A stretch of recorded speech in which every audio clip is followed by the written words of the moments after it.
আল্লাহ যাকে মাফ করতে চাইবেন তাকে একটা পর্দার আড়ালে নিয়ে যাবেন, জিজ্ঞেস করুন, এই বান্দা এইসব কাজ করছো?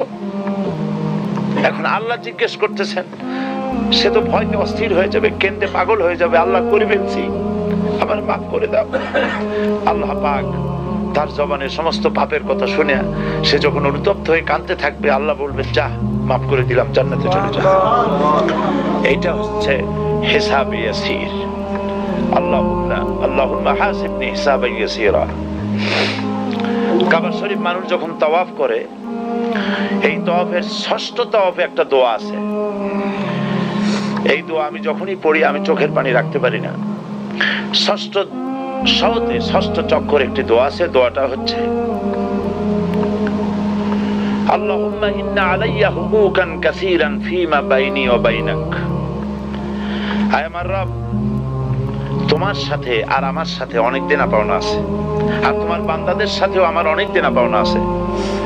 তা আমি তোমার বান্দাদের কাছে যে বিষয় ঋণী আছি, সেই ঋণ পরিশোধের জন্য তুমি আমাকে যোগ্যতা দাও, পরিশোধের তৌফিক দাও। আর আমার কাছে তোমার দেনা আছে, তা আমার কাছে তোমার যে দেনা আছে সব দেনা তুমি শোধ করে দিয়েছো। আমার চোখ দিয়েছো, মুখ দিয়েছো, কান দিয়েছো, স্বাস্থ্য দিয়েছো, বউ দিয়েছো, বাচ্চা দিয়েছো, টাকা দিয়েছো।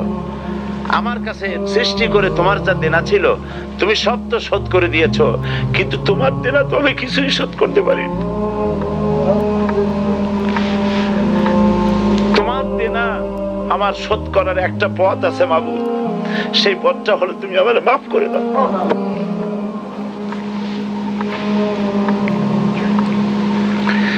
এইটা ছাড়া আমার কাছে কোনো পথ নাই মাবুদ।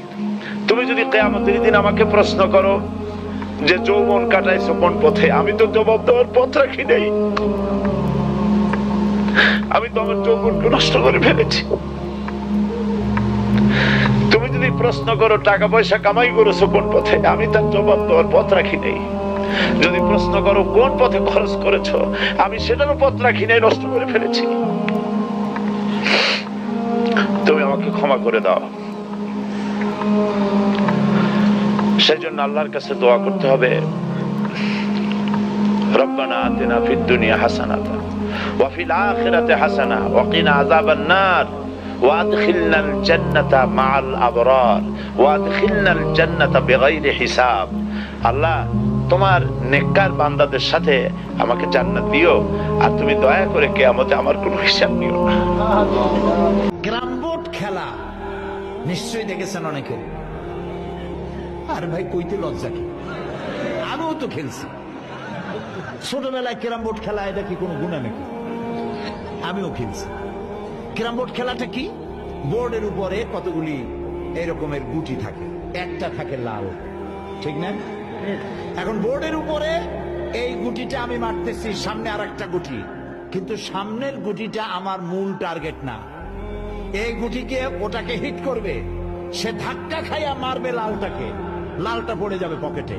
কিন্তু যে লালটা পকেটে পড়লো ওই বেচারা জানলো না যে আসলে মূল ধাক্কাটা কে মারছিল। কাজে এই যে যুবক পোলাপানগুলি ইসলামের জন্য জীবন দিতে, জীবন দেওয়া সহজ ব্যাপার না। কত বড় নেশা, পাগল বানায় এদেরকে, মরবার জন্য এসেছে।